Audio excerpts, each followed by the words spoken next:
All right, welcome back to a brand new video again of the Target Individual Program, Talking About Experience. So as I was saying, look at there's a New York Predator apartment up there. Must be. So anyhow, as I was saying, so I went to talk to her and I said to her, listen, Alyssa's not feeling well. She hasn't eaten all day, and you're gonna go to dinner. I said, I gotta go home tonight, right? And instead of her saying, you know what, and when I said to her, I said, you could have rescheduled your dinner for another night, okay? Then she tells me, oh, I'm going to a funeral. I'm like, what do you mean you're going to a funeral? Oh, I'm going to a funeral dinner. I'm like, you go to a funeral dinner? Really? I'm like, whatever, Pamela. I'm like, so then I go to use the bathroom before I leave, and she walks into the hallway and she goes, oh boy, right? So this is why when I left her building, the woman that came next to me, that walked past me, she walked past me and she goes, oh boy. But I want you to understand the reason why they do that, right? Again, it's because they think that I should be quiet, that I should just, be silent and, accept what's being done to me and not say anything and not fight back. And that, like I said, that will never happen. That will never happen. And, I had a feeling they were trying to also keep me there. But like I said, it just so happened that my daughter got sick. She was really, really bad. And, not once did Pam even check on her. Not once did she check on her. All day yesterday, not once did she check on her at all. Okay, so I'm the one that had to get up, give her cold medicine as well as Tylenol. And, Pam is a nurse. And like I said, this is what I talk about. This is the mindset. So when they try to tell me that I'm on the wrong side, how can I be on the wrong side? Okay?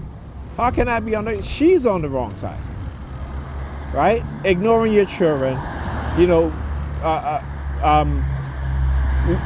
when your child is sick, you still going out and your child is sick. Why? Again, you think I'm on the wrong side? No, I don't think so.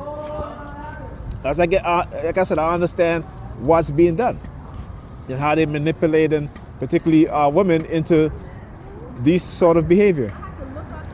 Even anything stuck in the blue. Is anything blue? Anything blue? Why is she saying all that? And you hear the police siren? Blue? Oh, I had to walk up there and say anything blue? Anything blue? And then you hear the police siren, right? Okay. So again, it just goes to show you how they operate, right? So and again, just to show you, she's crossing the street. She could have crossed the street at the crosswalk, but she has to walk in front of her because that's what they do. That's what they do. They're underhand manipulate shit. She falls for it. The lies, because why? Because it makes her, they give her, and the fact that these are white racists on the police force, right? The fact that she got a good paying job, right? Again, a gatekeeper. So they want her, and she'll lie. She'll lie. She will basically lie. And not giving a damn about her kids at all. Not one bit at all. Okay? So yeah, it's kind of hilarious. So you can't tell me I'm on the wrong side. I know I'm on the right side. Okay? Because I'm exposing the evil that's being done. I'm exposing the white supremacists on the police force and within the U.S. government who have created programs to have black men and black women warring against each other, weaponizing everything against us, and then manipulating our women through money, through finance, right? Through jobs. Okay? So they don't respect black men because, again, what they do is to take away black men financial resources, take away opportunities. And what these women don't understand is that in any other community, if you want to have a strong community, right, you need strong families, but you also need strong men. Okay? Right? Only in the black community do we have it operating backwards. And this is why we are in the condition. This is one of the reasons why we are in the condition that we're in. Because this white racist system has given black women a false sense of power and a false sense of not being held accountable. Because this is how the white racists operate. They don't want to be held accountable for the shit that they do also.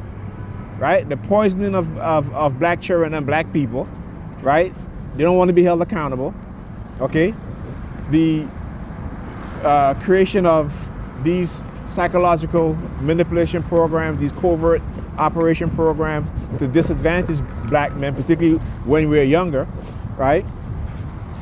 The weaponization of various things in which negatively impact us, our health, right? And we walk around here like, you know, particularly these black women today. Like I said, I talk about it.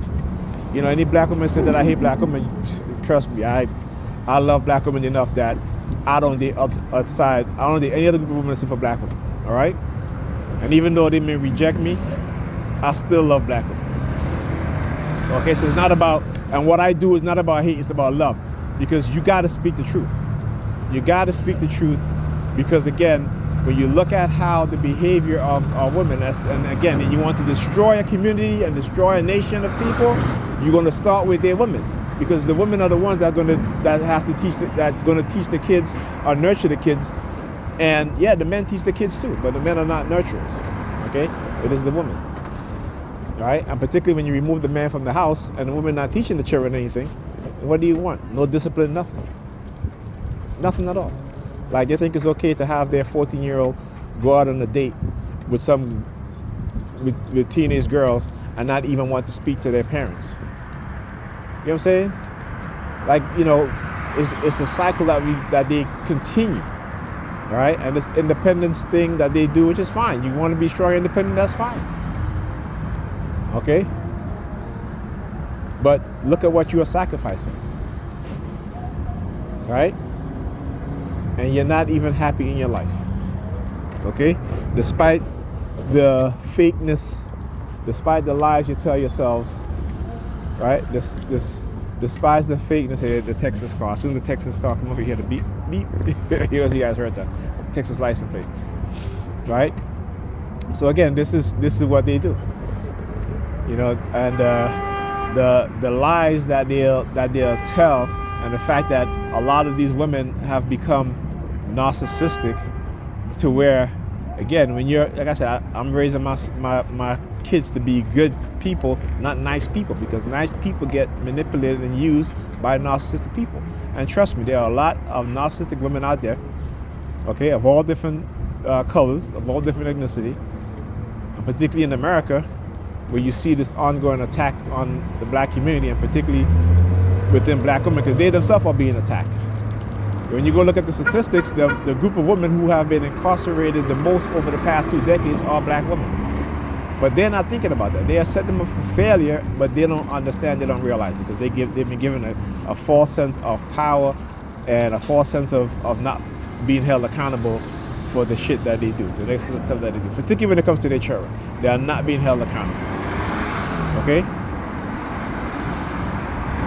I said, I remember when, you know, the school would call your house if you miss a couple of days of school, you know, to talk to your parents, you know. They don't even do that. Or if they do that, they're co-signing with their mothers on the bullshit and talking about the kids need to be more responsible, to get up in the morning, to iron their clothes, to cook their food, and to, you know, be out the house. Like, really? You're talking about 10-year-olds and 13, 14-year-olds, right? Come on now. You know what I'm saying? This is the type of shit that they do. They want to have black women instill this sense of independence in children, right, to relieve them of the responsibility of being parents and doing what a parent is supposed to do, right? But, you know, who am I, right? You know, I'm a TI. They want to call me crazy when it suits them. You know, whenever they think they can set me up, then all of a sudden I'm not crazy, right? But then all of a sudden, you know, when the shit doesn't work out, then I'm crazy. I know how they operate. I know their playbook. I know they go study a matter of fact, go read the book, how schizophrenia became a protest disease, how they've used mental health, how they've basically created programs to drive black men out of their mind, and black women too. Okay? This is why I dedicate myself to exposing what's being done. Like I said, this has become one of my purpose. Okay, is to expose what's being done. Anyway, oh, 2 buses. Wow, how you like that? Talk to you guys in the next video.